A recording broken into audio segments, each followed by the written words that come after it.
ရေရဲ့ငြိမ်သက်စေညမှာသာရတို့တိုက်ခတ်နေ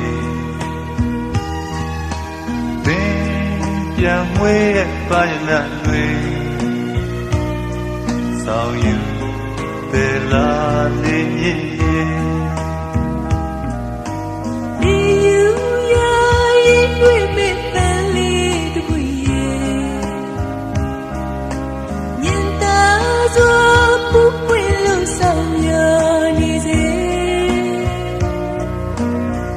ပန်းချစ်သူတို့လည်းနဲ့ွယ်